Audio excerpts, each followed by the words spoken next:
Get down now! The waiter is reaching for a gun.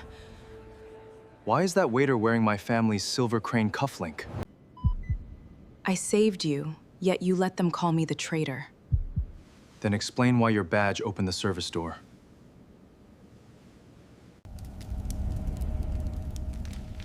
Your father chose truth over family. Do not make his mistake. Was his death a mistake too, Mother? At 9:17 on a cold Chicago night, Kong Meridian's glass ballroom glittered above the river.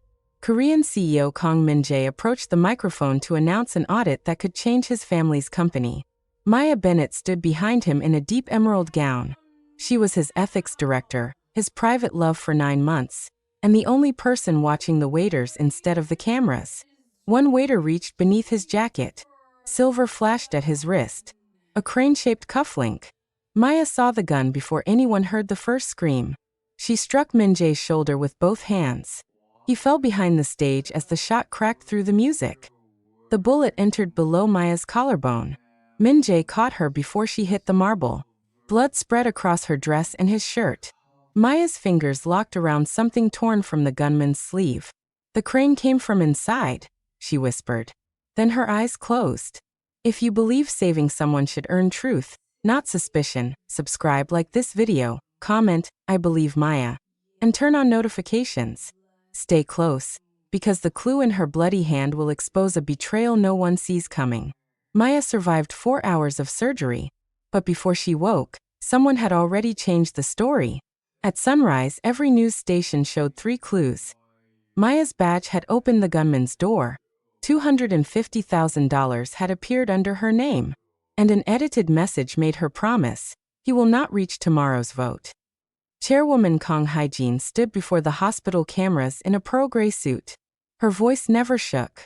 "Our family is grateful Mr. Kang survived. We will also pursue whoever staged this attack, no matter how close that person appeared to be." Then Min-jae stepped to the microphones. He looked unable to breathe. Still, he suspended Maya pending investigation. He did not call her guilty, but he did not defend her. Maya opened her eyes just in time to watch the statement on the television above her bed. When Min-jae entered her room, she placed the blood-stained silver crane cufflink between them. "I saved you," she said. "Yet you let them call me the traitor. Then explain why your badge opened the service door." Maya studied him, more wounded by the question than by the bandage across her chest. "You trusted a screen more than the woman bleeding for you." Min-jae reached toward her hand. She moved it away. He had planned to reveal their relationship that night. Now the press called her an obsessed employee who created a crisis to play hero. Maya said the crane was not jewelry. Inside was a tiny K7 mark, matching hidden audit payments. Min-jae asked why she had never shown him. "I tried," she answered. 3 emails disappeared. The sealed copy I left in your desk vanished. Someone has been standing between us for months. His face tightened, but fear still held him in place. That afternoon, Hye-jin visited Maya alone. She laid a $2 million agreement on the hospital table. Maya would leave the company, leave Chicago, and never speak about the audit or Min-jae. "My son mistakes gratitude for love," Hye-jin said. Maya did not touch the money. "I did not take that bullet for his company." "That," Hye-jin replied, "is why you are dangerous." Maya pressed the call button. Hye-jin calmly removed the agreement and left, but for the first time, Maya saw fear behind the chairwoman's perfect expression. From the corridor, Maya called cybersecurity chief Daniel Park. She gave him K7 and 1 instruction. Test every clue as if someone powerful built it to survive. Daniel found the first cracks before midnight. Maya's badge signature was copied during Hye-jin's private luncheon. The account had been opened 48 hours earlier with a forged passport. The threat was assembled from 3 separate voice notes. The evidence was not merely false. It was expensive. Before the first truth breaks open, subscribe, like, comment who you suspect, and turn on notifications. Do not leave, because the silver crane is about to prove that the danger never came from outside. Daniel enlarged a photograph of the cufflink. Beneath the dried blood, the K7 mark matched Kestrel 7. A covert security contractor paid, through one of Hye-jin's private companies. Only 7 pairs had ever been made. Min-jae stared at the screen.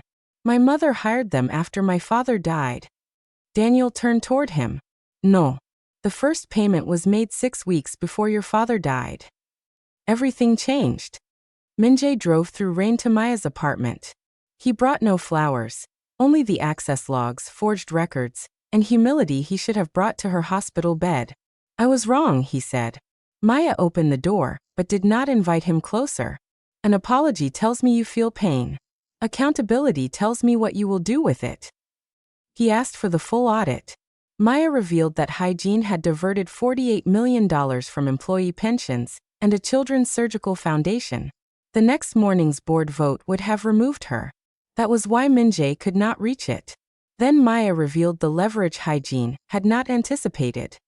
Before the gala, Maya sent the audit to federal regulators. The board's accounts were now frozen, and every deleted file had become evidence. The wounded woman hygiene tried to erase had become the one person she could not silence. Min-jae lowered his eyes. His father had accused hygiene of hiding money before his death. At 21, Min-jae heard them fight, watched his father leave with a black folder, then received the robbery call. I spent 15 years protecting the company because I thought it was all he left me, he said. Maya's voice softened, but her boundary did not. You are not responsible for what she did then. You are responsible for what you choose now. For one breath, they remembered love before the gunshot. Min-jae wanted to hold her. Instead, he gave her the space she requested. That was the first thing he did right. Hygiene answered by releasing doctored footage of Maya near the family archive. The clip made it appear that Maya had stolen the cufflink from a display honoring Min-jae's father. Public anger turned against her again. Then a message arrived from Min-jae's number. I found the original Kestrel records. Meet me alone in the underground archive. Maya noticed one detail. Min-jae never wrote, meet me alone. He always wrote, tell Daniel where you are. She alerted Daniel and authorities, then entered the archive level with a recorder inside her coat. She was not entering blindly. She was giving the trap a witness.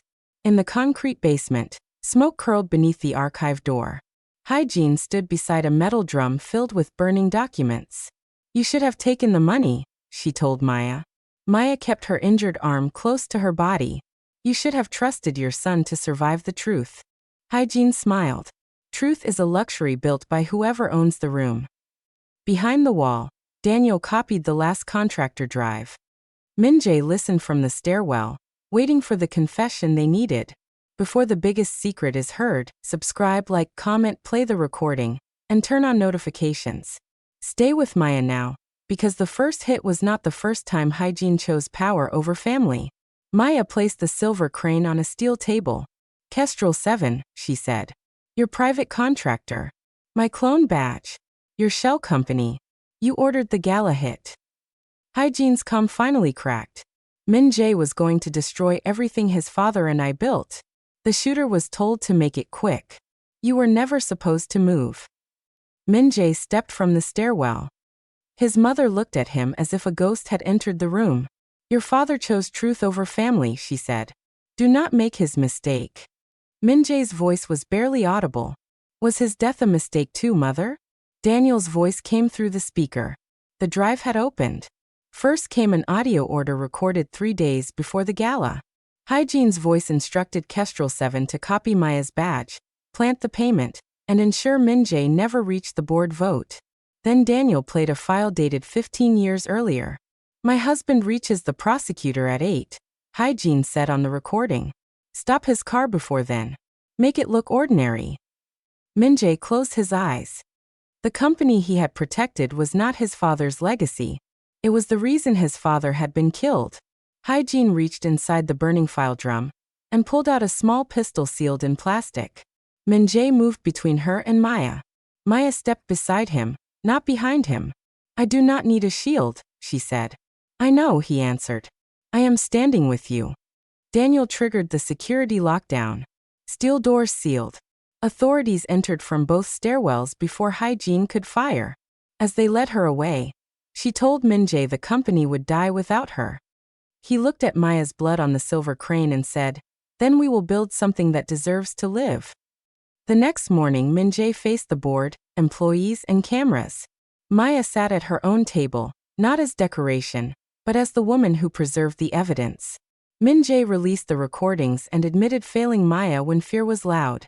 He removed hygiene, surrendered controlling shares to a restitution trust, and stepped down during the investigation. Maya Bennett saved my life twice, he said. Once from a bullet, and once from becoming a man who protected a lie. Hygiene was charged for the attack, theft, frame-up, and Min-jae's father's death. Money returned to workers and sick children. Networks that called Maya a criminal carried her exoneration live. If you believe love needs accountability, subscribe, like, comment whether Maya should forgive him, and turn on notifications. One final choice remains, because justice can clear a name, but it cannot instantly rebuild trust. 6 months passed. Maya opened Bennett Integrity and Security in a sunlit office overlooking Chicago. She hired investigators who had once been punished for telling the truth. She never returned to Kang Meridian. Min-jae did not chase her with gifts. He testified, attended therapy, updated her about restitution, and never asked her to comfort him. Cleared of wrongdoing, he accepted a smaller role under an independent board. One evening, Maya found him waiting outside her office with 2 cups of coffee. No limousine. No cameras. No silver cufflinks. I am not asking you to forget, he said. I am asking for one honest hour. Maya looked at the man who had once hidden their love, and then exposed his own shame to restore her name. One coffee, she said. Trust walks. It does not leap. They crossed the river bridge without touching. Halfway over, Min-jae offered his hand. Maya did not take it immediately. Then she did. Not because the bullet no longer mattered, or justice erased private pain. She took it because he learned that love is not proved by secret feelings. It is proved by what you protect when fear is loud, and the world is watching. Would you have given Min-jae one more chance, or was his doubt something love should never forgive? Sometimes love needs time, but truth should never need permission.